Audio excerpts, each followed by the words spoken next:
శ్రీ శ్రవణ ఛానల్‌కి చిన్నారులందరికీ, శ్రోతలందరికీ కూడాను మరొక్కసారి స్వాగతం. ఈరోజు మనం 70వ శ్లోకం చెప్పుకోబోతున్నాం సౌందర్యలహరిలో.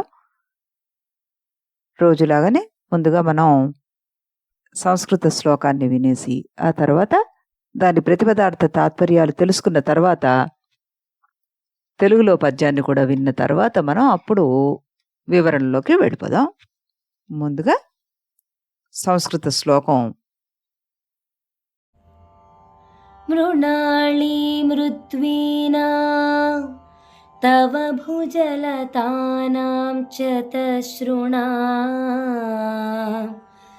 చతుర్భిః సౌందర్యం సరసిజ భవస్తౌతి వదనైః నఖేభ్యః సంత్రస్యన్ ప్రథమమదనాదకరేపో చతుర్ణాం శీర్షాణాం సమమభయహస్తార్పణధియా. కుమారి శ్రావణికి మరొకసారి కృతజ్ఞతలు తెలుపుతూ మనం దీని యొక్క ప్రతిపదార్థానికి గనుక వెళ్తే, ఇందులో మనకి శంకరుల వారు 2-3 విషయాల్ని ప్రస్తావించారనమాట. ముందుగా మనం ప్రతిపదార్థాన్ని తెలుసుకుందాం. హే జగజ్జనని, సరసిజ భవ అంటే పద్మము నుండి పుట్టిన, అంటే ఎవరు? బ్రహ్మ. ప్రథమ మొదటిసారి, మథనాత్ శిరస్సును ఛేదించగా, అంధకరిపోహ్ అంధకాసురుని శత్రువు అయిన శివుని యొక్క నఖేభ్య గోళ్ల వల్ల, సంత్రస్యన్ భయపడిన వాడై, చతుర్నాం 4 శీర్షాణాం శిరస్సులకు, సమం సమానముగా, అభయహస్తార్పణ అంటే అభయహస్తాలను అర్పింతు అని, ధియా బుద్ధితోటి, చతుర్భిః 4 వదనైః ముఖాలతో, మృణాలి తామరతూడు వలె, మృద్వీనాం మృదువుగా ఉన్న, తవ నీ యొక్క, చతుర్ణాం అంటే 4, భుజలతానాం అంటే లతల వంటి భుజాల యొక్క సౌందర్యం అందమును స్తుతించుచున్నాడు. అంటే ఇందులో అర్థం ఏమిటొస్తోంది మనకి అంటే, హే జగజ్జనని, ఆ పరమేశ్వరుడు నీ భర్త ఒకప్పుడు గోటితోటి అహంకారి అయిన బ్రహ్మ శిరస్సులో ఒకదాన్ని చిదిపివేయగా, బ్రహ్మ ఇప్పటికీనూ భయపడుతున్నాడు. ఇక తనకు మిగిలిన ఈ 4 శిరస్సులకు బాధ కలగకుండా ఉండడం కోసం నీ 4 భుజాలను 4 శిరస్సులతోటి అభయం కోరుతున్నాడు. అలాంటి బుద్ధితోటి తన 4 ముఖాలతోటి తామరతూడుల వంటి నీ భుజతల సౌందర్యాన్ని ఆయన స్తుతిస్తున్నాడు అంటూ ఇక్కడ అర్థం వచ్చిందనమాట. ఎక్కడ ఆ మిగిలిన 4 శిరస్సులను ఖండిస్తాడేమో అన్న భయంతో అభయం ఇవ్వమని నీ 4 బాహువులను తన 4 శిరస్సులతోటి ఒక్కసారిగానే ప్రార్థిస్తున్నట్ట.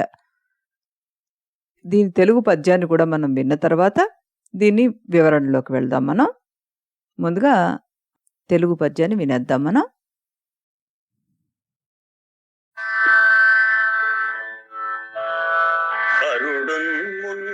శిరమ్మునొక్కటి నిద్రుంపన్ వానియందురు భీతిన్ పడి 4 శీర్షముల కందున్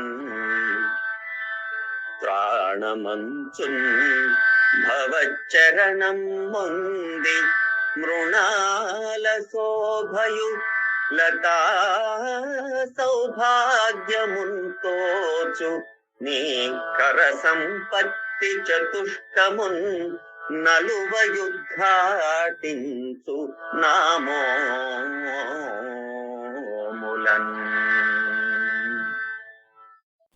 దేవరకొండ శ్రీనివాస శర్మ గారు ఈ పద్యాన్ని మన కోసం పాడి వినిపించారు ఎంతో చక్కగా. ఆయనకి మరొకసారి కృతజ్ఞతలు తెలుపుతూ ఈ శ్లోక వివరణలోకి వెళ్ళిపోదాం మనం. ఇక్కడ మనకి అమ్మవారి బాహువుల సౌందర్యాన్ని గురించి, దానిలోని అంతరార్థం గురించి, రెండింటిని గురించి చెప్తున్నారు శంకరుల వారు. ముందుగా మనం లలితా సహస్రనామంలో ఈ శ్లోకానికి వచ్చే నామాలని చూస్తే మనకి 3 నామాలు కనబడుతున్నాయి. ఒకటేంటి? చతుర్బాహు సమన్విత, రెండోది కనకాంగద కేయూర కమనీయ భుజాన్విత, మూడోది మృణాల మృదుదోర్లుత. ఇప్పుడు మనం చతుర్బాహు సమన్విత అన్న నామాన్ని గనక చెప్పుకుంటే నిర్గుణ మనస్సు, బుద్ధి, చిత్తం, అహంకారము, అంతఃకరణ చతుష్టయము, చతుశ్శబ్దాన్ని సూచిస్తోంది మనకిందులో. ఈ సగుణదేవి అందమైన 4 చేతులు కలిగి భక్తులను అనుగ్రహిస్తోంది అనే భావం వస్తుంది. బాహృప్రయత్నే అన్న అనుధాతువు నుండి పుట్టిన బాహు శబ్దానికి వస్తువుల్ని గ్రహించేది అన్న అర్థం ఉందన్నమాట. 4 హస్తాల చేత 4 వేదాల్ని ధరించి ఉంది ఆవిడ అన్నది కూడాను ఇక్కడ ఒక అర్థం కింద చెప్పుకోవచ్చు. అలాగే అంటే ఆయుధాలను కూడా ధరించి ఉంది అని. అమ్మవారి ఆవిర్భావానికి ముందు దర్శనం ఇచ్చేవి అమ్మవారి తేజస్సు ఎలా ఉంటుందో ముందు మనం ఉజ్జద్భాను సహస్రాభ అన్న దాంట్లో చెప్పుకుంటాం. ఆ తర్వాత అమ్మవారికి పైకి వచ్చేవి మనకి 4 చేతులు, వాటి గురించి చెప్పుకుంటాం మనం. రక్షణకే కాకుండా పరాక్రమానికి కూడా ఈ బాహువులు సంకేతికాలు అంటూ మనం ఇందులో చెప్పుకోవడం జరిగింది కదా. ఆయుధాలు ఆవిడ పట్టుకున్నారు అని. చతుర్విధ పురుషార్థాలకు, చాతుర్వర్ణాలకు, చతురాశ్రమాలకి, అంతఃకరణ చతుష్టయానికి కూడా ఈ 4 బాహువులు విభజనని సూచిస్తున్నాయి మనకి. అందుకే చతుర్బాహు సమన్విత అన్న దాంట్లో సమన్విత అనే పదంలో 4 చేతుల్లో ఏ ఏ ఆయుధాలు ధరించి ఎలా అందరినీ ఆక్రమించి తన వశంలో పెట్టుకుంటుందో ఇందులో మనకి చెప్పబడిందనమాట. బ్రహ్మాండ గోళాల్ని 4 భాగాలు, వాటి నుంచి ఉద్భవించే ఖనిజ, వృక్ష, జంతు, మనుష్య జాతులు, వారి యొక్క సుషుప్తి, స్వప్న, జాగృత, తురీయ అవస్థలు, సూర్యగమన, భ్రాంతి, ఈ చక్రంలోని 4 నిర్దేశ బిందువులు, అలాగే భూమి ఆత్మ ప్రదక్షిణం వల్ల ఏర్పడిన దినాత్మక చక్రంలోని 4 నిర్దేశ బిందువులు, 4 స్థితుల్లోని వాక్కులు, చతుర్విధ పురుషార్థాలు, చాతుర్వర్ణ ఆశ్రమాలు, అంతఃకరణ చతుష్టయాలు, ఇవన్నీ కూడాను అమ్మవారి బాహువుల్లో మనం గమనించవచ్చు. ఇంతే కాకుండా మరో నామం చెప్పారు కదా, అదేమిటది? కనకాంగద కేయూర కమనీయ భుజాన్విత అంటే ఏమిటి? అమ్మవారి భుజాలకి అలంకరణకు సంబంధించిన చెప్తున్నారు ఇందులో మనకి. అంగదాలు, కేయూరాలు ఈ 2 భుజాలకు సంబంధించిన 2 విధాలైన ఆభరణాలు, అమ్మవారి భుజాలకి ఆభరణాలు ఉన్నాయన్నమాట. ఇది ఇందులో చెప్పబడింది. ఇది కాకుండా మృణాల మృదుదోర్లత అన్నారు. మృణాలము అంటే తామరతూడు అనమాట. ఈ తామరతూడు ఎలా ఉంటుంది? చాలా సున్నితంగా, సుకుమారంగా, మృదువుగా ఉంటుంది. అమ్మవారి 2 బాహువులు కూడా ఈ రకంగా ఉంటాయి అంటూ దీని బాహ్యార్థం తీసుకుంటే మరి అంతరార్థం ఏమిటి?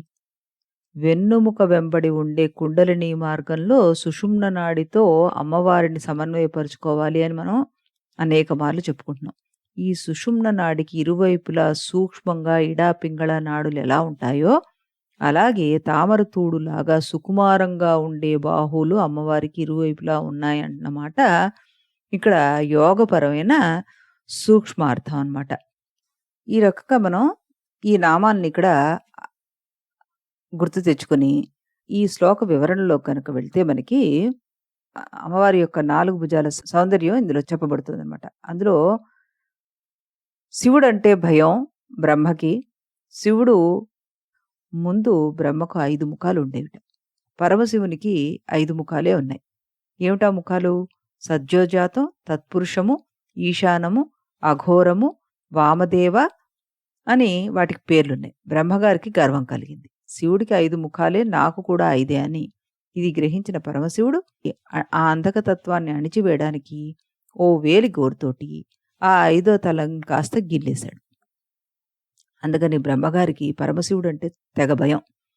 ఆ భయం ఇచ్చే తల్లి అమ్మవారుంది గనక అందుకే ఆయన ఆ మిగిలిన 4 ముఖాలను రక్షించుకోవాలని చెప్పి అమ్మవారి 4 భుజాలను 4 ముఖాలతోటి ఏకకాలంలోనే స్తుతి చేస్తూ ఉంటాడనమాట.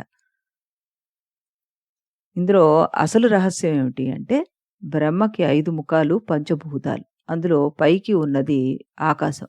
ప్రళయకాలంలో శివుడు పంచభూతాల్లో ఆకాశాన్ని ముందు తనలో విలీనం చేసుకుంటాడు. మిగిలిన 4 భూతాలు ఆకాశం నుండి పుట్టినవి అంటూ ఉపనిషత్తులు చెప్తున్నాయి మనకి.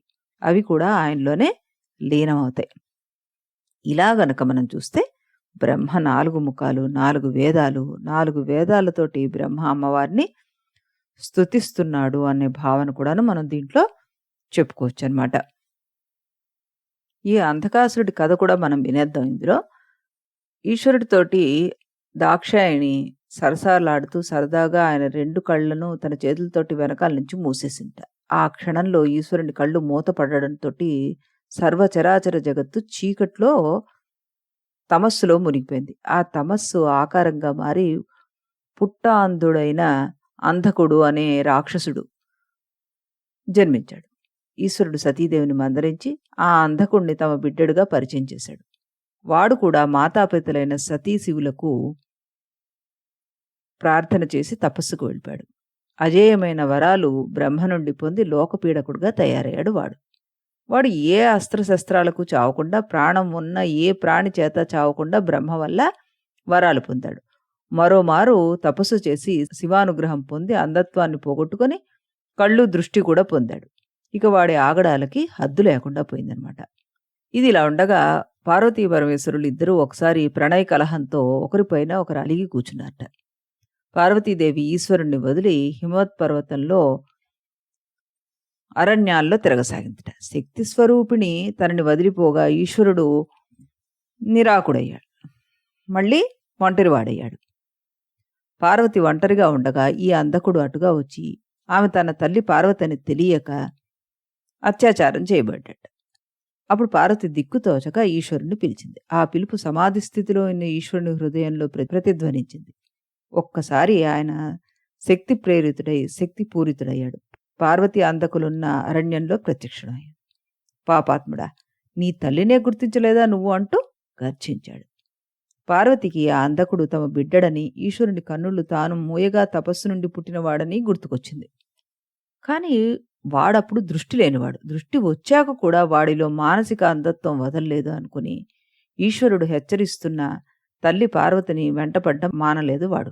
ఈశ్వరుడు జాలిపడి ప్రసాదించిన దృష్టిని దుర్వినియోగం చేసుకున్న ఆ మూర్ఖుడికి ఇక క్షమ అవసరం లేదనుకున్నాడు ఈశ్వరుడు. వాడు ఏ అస్త్రాలతో మరణించడం తెలుసుకున్న తర్వాత వాణ్ణి హతమార్చడం ఎలాగా అని ఆలోచించి తన చేతి వేళ్ల గోళ్ళు ఆయుధాలుగా ఉపయోగించి వాణ్ణి చంపేశాడనమాట. ఆ అంధకరిపునికి అంధకాంతకునిగా అజ్ఞానం అనే పెనుచీకటిని గోళ్లతో చీల్చివేసిన దేవదేవునిగా అంధకాంతకాంతకం తమంతకాంతకాంతకం భజే తమంతకాంతకం భజే అంటూ రావణకృత శివతాండవ స్తోత్రంలో స్తుతించబడ్డట్టుగా దేవతలందరి చేత స్తోత్రం చేయబడ్డాడు పరమశివుడు. పుట్టుకుడ్డువాడు అంధకుడు బ్రహ్మచేత వరాలు పొంది అజేయుడయ్యాడు. కానీ అహంకారం అనే అంధకారంతో కొట్టుముట్టులాడిపోయాడు. అందుకే అతని శిరస్సును త్రుంచేశాడు శివుడు. ఈ రకంగా మనం ఈ కథని చెప్పుకుని ఇక్కడ బ్రహ్మ తలల విషయంలో కూడా అదే రహస్యం ఇమిడి ఉందని మనం మొదట్లో చెప్పుకున్నాం. అదే రకంగాను బ్రహ్మ తలల విషయంలో కూడాను బ్రహ్మ ప్రవర్తించిన తీరుకి శివుడు ఆయన గర్వాన్ని అణిచివేశాడనమాట. అందుకే జగన్మాత చతుర్భుజాలకు తన మిగిలి ఉన్న 4 శిరస్సులతోటి అభయం కోరుతున్నాడు ఈ బ్రహ్మ. చతుర్ముఖుడైన బ్రహ్మ కూడాను అమ్మవారిని తన 4 ముఖాలతోటి స్తుతిస్తున్నాడు అంటూ చక్కగా శంకరుల వారు వివరించారు ఈ శ్లోకంలో. మళ్ళీ మనం రేపు ఇందులో మనం యంత్రం గురించి కనుక చెప్పుకుంటే దీనికి సంబంధించిన యంత్రం మనకి చతుర్గోళ సంహిత సమచతురస్రము క్లీం శ్రీం బీజ సంహితము అన్నమాట. ఇది ఈ శ్లోకాన్ని గనక మనం పఠిస్తే మనకి ప్రయత్నం చేసిన కార్యం సిద్ధి కలుగుతుంది, లోకప్రియత్వం కలుగుతుంది అంటూ పెద్దలు చెప్తుంటారు. మనం ఎప్పుడు చెప్పుకున్నట్టుగానే ఈ బీజాక్షరాన్ని కానీ ఈ యంత్రాన్ని కానీ మనంతటా మనం ప్రాక్టీస్ చేయకూడదు. ఇది ఎప్పుడు మనం గుర్తుంచుకోవాల్సిన విషయం. మళ్ళీ మనం రేపు ఇదే సమయానికి ఇదే ఛానల్లో కలుద్దాం. అంతవరకు సెలవు.